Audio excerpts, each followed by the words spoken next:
అందరికీ నమస్కారము. ఈఎంఆర్ఎస్ నుంచి అఫీషియల్ గా పీజీటీ నోటిఫికేషన్ రావడం జరిగింది. దీని ఒక అప్లికేషన్ ప్రెజెంట్ రన్నింగ్ లో ఉన్నది. So BEd with any PG degree కనుక మీరు కలిగి ఉంటే సో మీరు ఈ ఎగ్జామ్ అప్లై చేసుకోవచ్చు. అయితే పీజీటీ సిలబస్ ఇక్కడ నేను చెప్పబోతున్నాను. టైర్ 1 మరియు టైర్ 2 సంబంధించింది. సో టైర్ 1 లో సిలబస్ కింద చూస్తే జనరల్ అవేర్నెస్ ఉంటుంది, రీజనింగ్ అబిలిటీ ఉంటుంది, నాలెడ్జ్ ఆఫ్ ఐసిటీ ఉంటుంది, టీచింగ్ అబిలిటీ ఉంటుంది అండ్ డొమైన్ ఆఫ్ నాలెడ్జ్ కలిగి ఉంటుంది. సో దాని తర్వాత లాంగ్వేజ్ కాంపిటెన్స్ టెస్ట్ అంటే జనరల్ ఇంగ్లీష్ మరియు జనరల్ హిందీ మాత్రమే ఉంటుంది. సో టైర్ 1 లో ఎవరైతే బాగా పెర్ఫార్మెన్స్ చేస్తారో వాళ్ళని టైర్ 2 కి సెలెక్ట్ చేయడం జరుగుతుంది. సో టైర్ 2 లో ఎవరైతే బాగా మార్క్స్ తీసుకొస్తారో సో ఫైనల్ గా జాబ్ అనేది రావడం జరుగుతుంది. సో టైర్ 2 ఇక్కడ సో మీరు కనుక పీజీ కనుక మ్యాథమెటిక్స్ కనుక చేస్తే సో మ్యాథమెటిక్స్ సిలబస్ ఇది. అండ్ అలాగే పీజీ మీరు ఫిజిక్స్ కనుక చేస్తే సో ఫిజిక్స్ సంబంధించిన సిలబస్ ఇది. అండ్ ఇలా మీకు పీజీ ఏదైతే మీరు చేశారో సో ఆ సిలబస్ మాత్రమే మీకు టైర్ 2 లో ఉంటుంది. 24/7 తెలుగులో మేము కొత్తగా బ్యాచ్ లాంచ్ చేయబోతున్నాము పీజీటీ.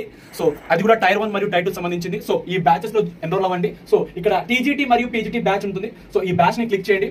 సో ఈ బ్యాచ్ లో లైవ్ క్లాస్ అనేది 6th అక్టోబర్ మేము స్టార్ట్ చేయబోతున్నాము. సో ఈ బ్యాచ్ కనుక మీరు ఎన్రోల్ అయితే 2 years వరకు వ్యాలిడిటీ కలిగి ఉంటుంది. సో ఈ బ్యాచ్ లో ఎంటర్ చేసే ముందు బైనో ఎంటర్ చేయండి. ఎంటర్ కూపన్ కోడ్ ప్లేస్ లో YT09 అనే కూపన్ కోడ్ ని అప్లై చేయండి. మీకు మాక్సిమం డిస్కౌంట్ లభిస్తుంది. సో మరోసారి చెప్తున్నాను, YT09 అనే కూపన్ కోడ్ మీరు ఎనీ బ్యాచెస్ మీరు పర్చేస్ చేసే ముందు ఈ కూపన్ కోడ్ ని ఎంటర్ చేసి మీరు జాయిన్ అవ్వండి. మీకు మాక్సిమం డిస్కౌంట్ లభిస్తుంది. అండ్ అందరికీ ఆల్ ది బెస్ట్.